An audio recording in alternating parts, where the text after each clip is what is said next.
And J. Reuben Clark, a year out of law school, finds himself in the situation where, in many important ways, he was actually running U.S. foreign policy.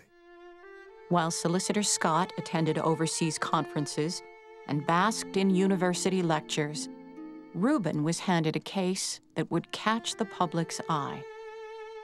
The Russian ambassador requested the arrest and extradition of Jan Purin, accusing him of crimes from arson to murder. Purin was living in New York and pleaded for asylum to stay. He was not Russian, but a Latvian revolutionary who had fought against the Russian Tsar. The Purin case became political and passed from President Roosevelt to the Secretary of State Root to Solicitor Scott, which meant it now belonged to Reuben.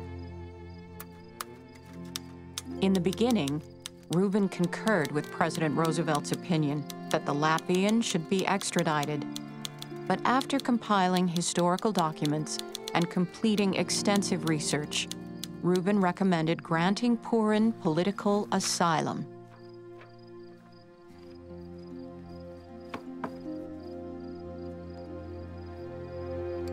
The recognition for Reuben's analysis went to James Brown Scott, the solicitor in absentia. I think that sets the pattern for what happens his whole life. He's the guy who does the work. He's the one who actually gets the hay in the barn. Other people are stepping in and taking the bows. And Clark had the kind of humility that says, in effect, look, I can help center these guys. I can help hold them on course because I know where we're going. Let them take the bows. Let them sort of strut on the stage. I don't need to do that. I don't need titles, and I don't need a flashy life. Someone did recognize Reuben's extraordinary abilities. Newly elected President William Howard Taft appointed Philander Knox as his Secretary of State, and Knox appointed Reuben as Solicitor of the State Department. From 1910 through 1913, Reuben played a key role in formulating and implementing U.S. policies with Mexico.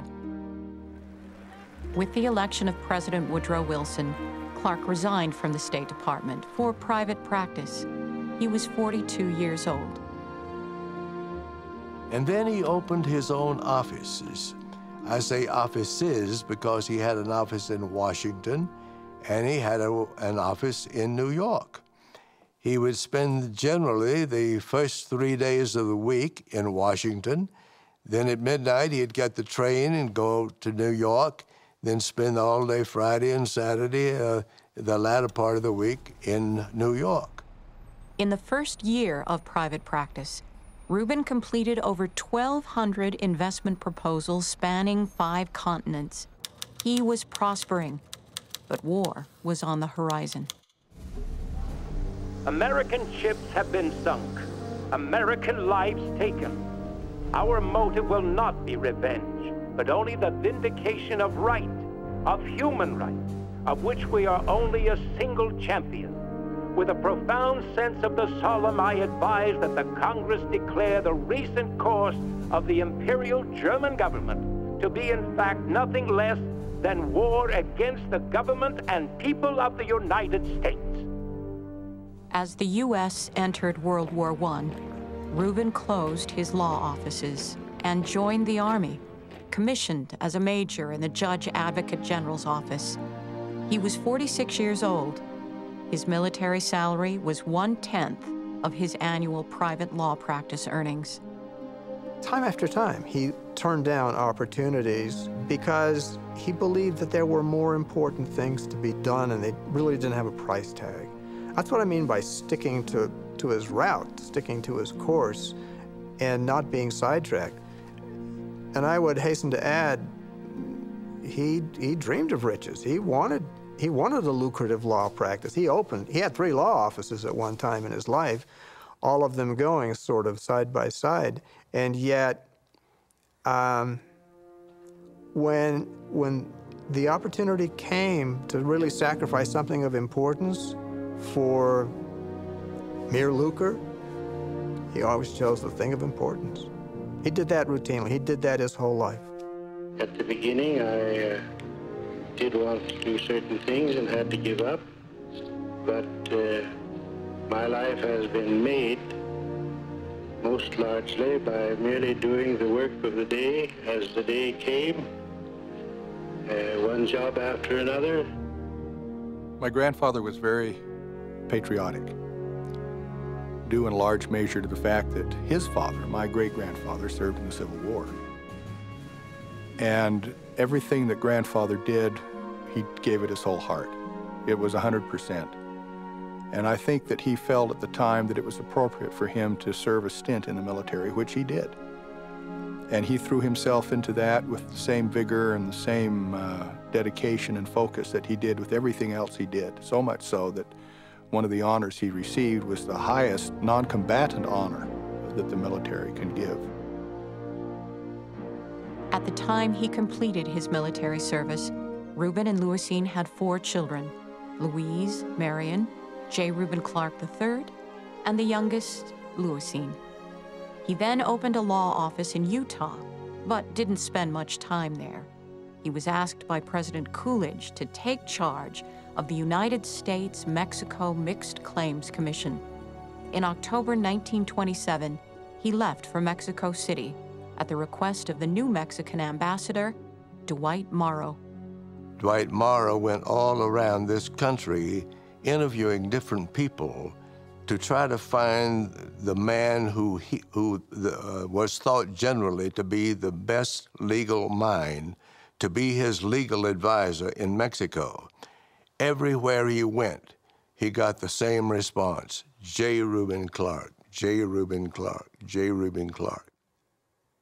Dwight Morrow, who was a very, very wealthy man, turned to him and said, "Reuben, of all the men I have known in my life, you are the least impressed with wealth." And he made some quip about, well, that's because I've never had any, or something like that. But I think the deeper message there was he wasn't impressed with wealth. He wasn't impressed with titles. He was not impressed with power. He wasn't impressed with position, because I think he sort of saw all of us as standing directly before God in some way. And if you have that view of the world, you're going to be humble. In October of 1930, President Herbert Hoover appointed J. Reuben Clark ambassador to Mexico. Life as ambassador began with a flourish. In full formal dress, J. Reuben Clark presented his credentials to the Mexican president. He was 59 years old.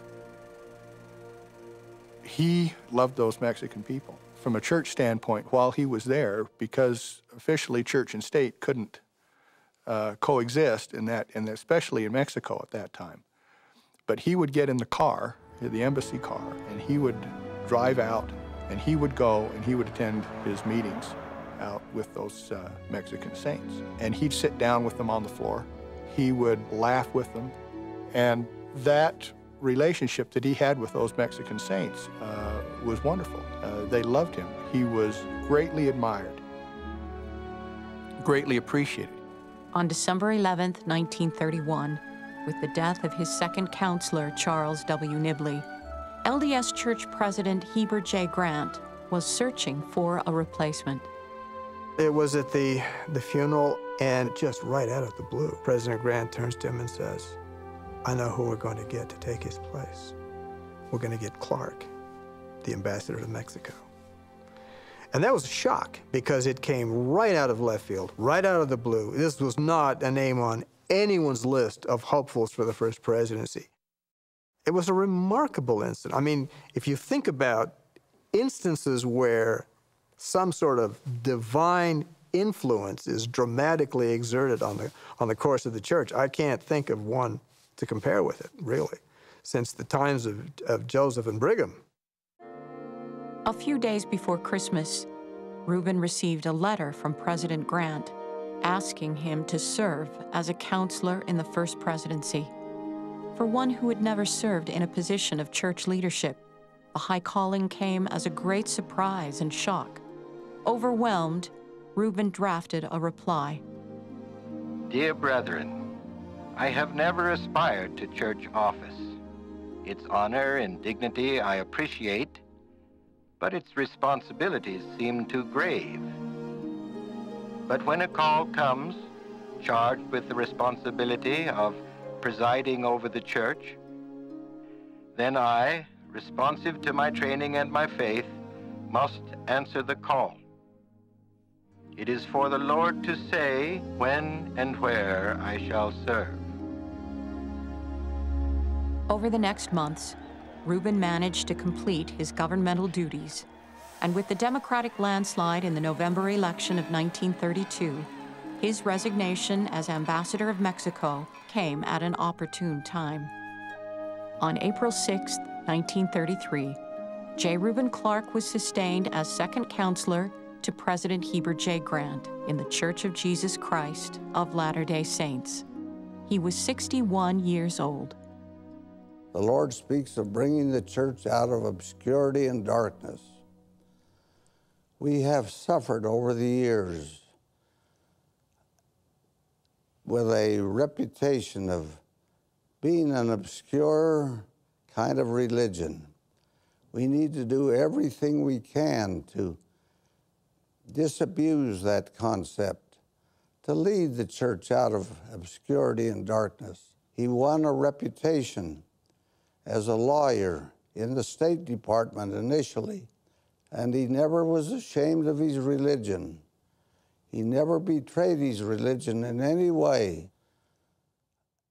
Like he had done in all positions, J. Reuben Clark immediately went to work. He devoted most of his attention to the looming economic crisis of the Great Depression and its effects on the members of the church. During the Great Depression, when our people were suffering so terribly, his heart bled for the poor and those in distress and need.